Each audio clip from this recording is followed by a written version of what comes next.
inside of MAGA world, these comments are going over about exactly as you would expect. That is a slanderous lie that is being used to enable the great replacement of American workers. America is for Americans. We cannot make America great again with Indians. We cannot make America great again with the Chinese. We have to make America great again with the people of this country. America is our birthright. And to make matters worse for Trump, in attempting to clarify the policy, his chief immigration officer is doing him no favors. Under the Trump administration, we've sped up our process and added integrity to the visa programs, to green cards, to all of that. But also, more people are becoming naturalized under this administration than ever before. Joining us in our fifth seat is Chris Matthews. His new book is out today, Lessons from Bobby. Chris, good to see you. Thank you. Let me on. So, in another world, Trump's comments plus his Homeland Security chief's comments would be normal, nothing to see here. In MAGA world, this is slanderous to have more immigrants in this country. And I don't know, it's interesting to me. I wonder what you think. Have you ever been to a naturalization ceremony? Actually, no, I haven't. They're unbelievable. Judges provide I they're amazing. You look out in the room, people from all over the world who went through all the trouble of becoming citizens, who really believed it. They know more about the Declaration of Independence and other founding documents than most of us, many people. They do their work to become citizens. They love this country. They wave flags. I love it. And if you're against illegal immigration, which is against the law by definition, you should be for legal immigration. J.D. Vance is running around the country saying, I don't believe in it. That's a strange philosophy, to be against people becoming Americans. We like America. People wanting to become America is what we are. Not in MAGA world right now. I don't quite understand the illegal, the going against people who legally provide. They're sitting over in Poland or somewhere, and they go through all the paperwork, and they do all this stuff. I don't think the Polish ones are the ones they're affecting. Well, they don't like Indians or Chinese, I guess. Or Mexicans or anybody that's brown or black. So Ben, help us understand this. Why is Trump thumbing his eye at his base on two issues that he knows that they care a lot about? Part of this is back when he was running in 2016, he actually had a very kind of strong position on h1b's. Let me just play what he said in 2016.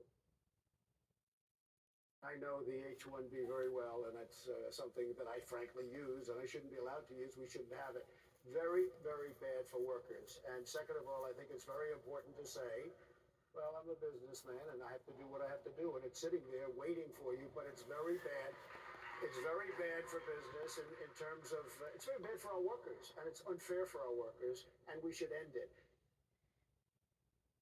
So it's no surprise that MAGA is wondering where that guy was.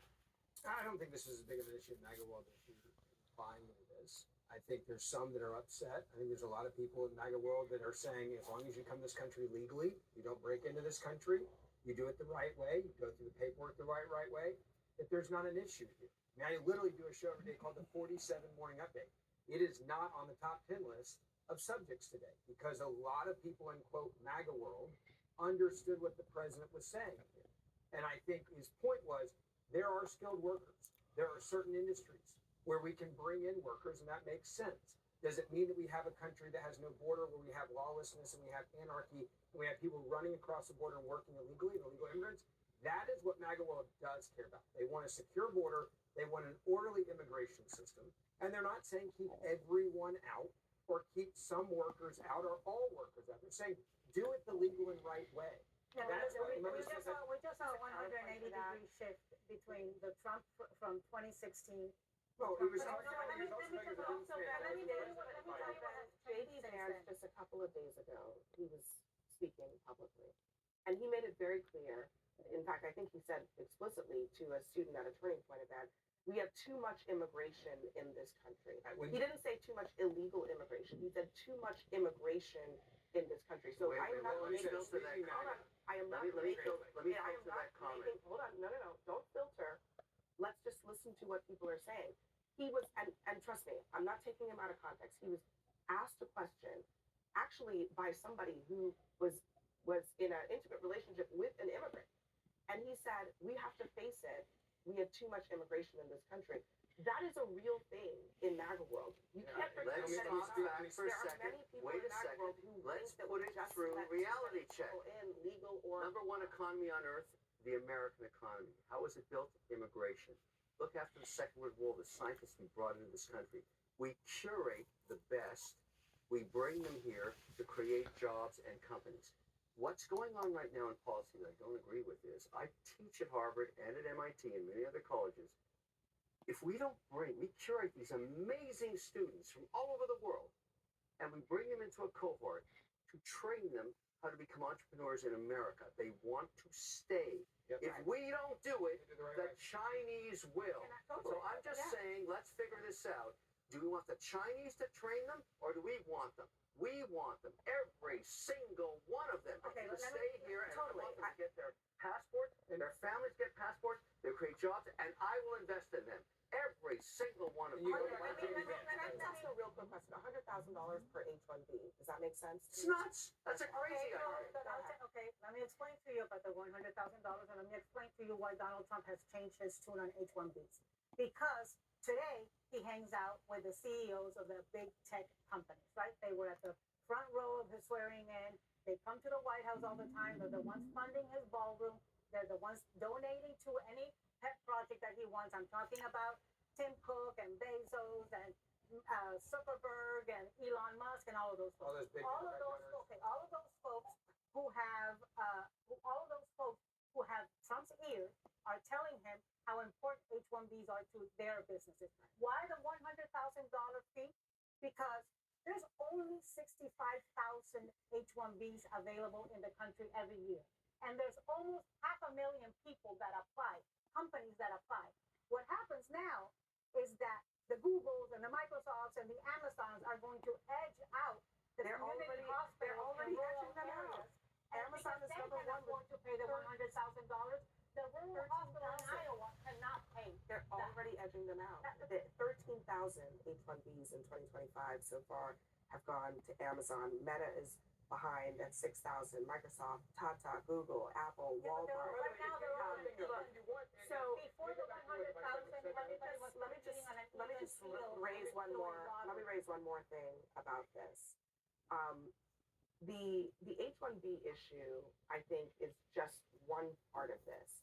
I think Trump is also trying to spin this now to make it as if it is not actually about the Amazons, the Metas, the Microsofts.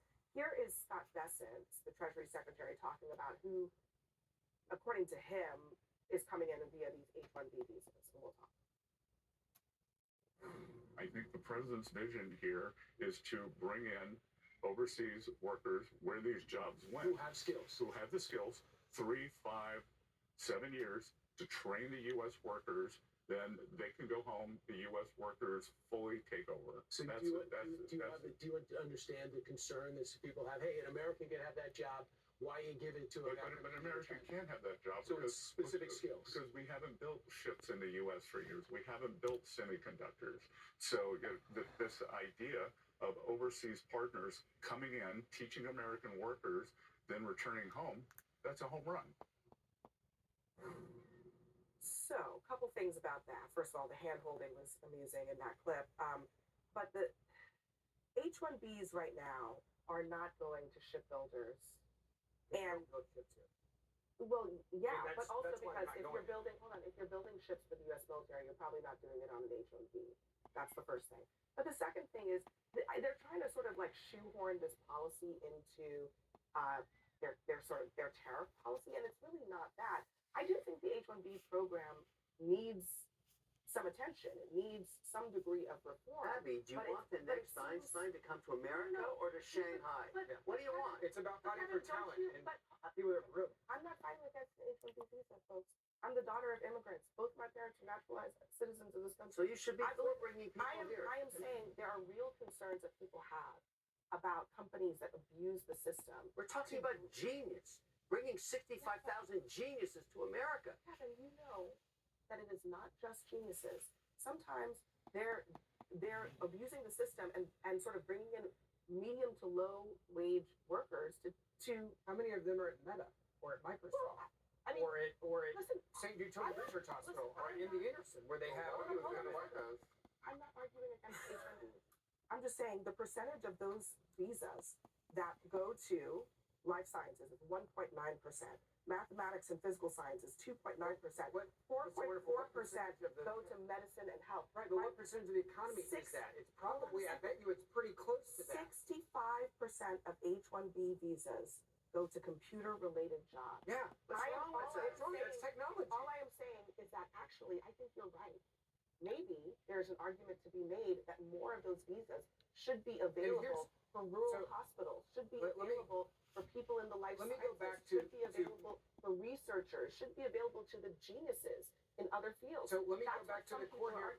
That's their argument. My whole point is, at the end of the day, it's a competition globally, and it's between two giant economies, China and the United States of America. And I go with America. And listen, there's nobody else that compares in terms of the size of the economies. Right now, why is Zuckerberg paying $100 million for 10 years for one AI scientist? Because we don't have enough of them in America. Say there's a kid or a woman in Pakistan that is 14 years old that's clearly a math genius. Yeah. And we're going to say, no, you go to China and we'll compete with you later. How about we bring them into this country like we did in the 50s? Like, how screwed up is that? Nobody's arguing against this. No, I don't know. Trump changed a little bit on that. You guys are mad at Trump for actually adapting to what we're discussing I right think now. you're arguing with yourself. I'm not arguing myself. I promise you. All right, I'll explain in 5 seconds. The Trump document. Well, listen carefully, not interrupt. Maybe you'll get it in 5 seconds. But hold on a second. You ready? Let somebody get a stopwatch. I'm making that simple. The reason you're arguing with yourself is because we're trying to have a conversation about policy, and you keep wanting to make this about whether Donald Trump is right or wrong. Because you guys don't understand Trump policy, and I'm trying to explain to you. Trump's policy is simple. When you have 20 million people that break into this country, or 15 million, And he doesn't like that. He wants skilled workers to come in the right way. Was he wrong in 2016 when he was against This H1B? is literally why I don't understand why you guys hate him so much. I can give you a list of you, but I need a lot more than 5 seconds. And Donald Trump changes and I don't adapts like and him becomes because of president. racism. I don't like him because he's I know why you don't like him. sexual abuser. But what I'm I saying don't like is him because 16 he's committed Chris under have a 34 quick counts. word Should I because continue? I kind of think that this conversation is sort of going sideways because I know Ben really wants us to be fighting about Donald Trump, but really we're actually trying to have a conversation about immigration policy. So, okay, Which involves the let's president put wanting Trump more to the side for just a second because, again, the only people, I don't know, in this room, maybe there are no MAGA Republicans in this room who are opposed to H1Bs, but there are some. Nobody disagrees with Trump that H1Bs are actually a valuable asset. Not in this room, but some people in your party do. Separately, Chris, I wonder what you think of all of this. Well, I wrote a book about Bobby Kennedy, so we'll get to that soon. We'll get to that soon. I mean, I'm just trying to figure out the vagaries of the MAGA movement. It seems like there are different directions. When I hear J.D. Vance, who I think is a person seeking to succeed Donald Trump, I think it's a fair assumption he'd like to be the next president, right? Why is he saying I don't like immigrants per se? I don't want to put words in his mouth. No, I didn't know. say I don't like immigrants. No. Don't. I'm not putting words in his mouth. He said He's against illegal immigration and legal. There's too many. He said that's what he said. Don't put it's not words. Did he come out against all kinds of immigration? I think there's a policy movement in the Republican Party to reduce overall immigration levels. I don't want to place judgment about whether. Well, that's what I'm asking about. I just want to find out: is there a movement among Republican MAGA people who believe that we have too much immigration, generally speaking? I think when you have 15 to 20 million illegal immigrants, the answer is yes. And that was the vice president's point, which is we have far too many people in this country, legally and illegally. Right. The numbers need to come down. Is that a common belief? 100%. This is because this is what you want, and this is why Why do we president. have far too many legal immigrants? It's too many if you put everything in one box. Legal. I'm in favor of legal. It's what I started The this word statement for with second saying. one is black and brown. That's again, you look at everything as racism. I look at things right and wrong. I look at it as I what think it is. I think it's sad that you have 20 million illegal immigrants have taken the place of people that wanted to come to this country legally the right way. We have to I take a think break. more like illegally, let's be not honest. illegally. Let's be That's honest what you about say. American Oh, history. everything's When we black. talk about an honest statement about American history and race, an honest statement, if all the people coming across the southern border were Dutch, would anybody give a damn? If it's Not at 20 all. million, Yes, hell, yes. Not at all. Yes, we would. Oh, we'd be concerned about too many Dutch people. Not at all. If All there's right. not Oh, 20 come on, million, give me a We'll break. be back. That's not true, and you know that. if it's 20 million, yes, it would be true. Too many Dutch people. If 20 million No, broke. I'm just saying, too many Dutch people. Hold on.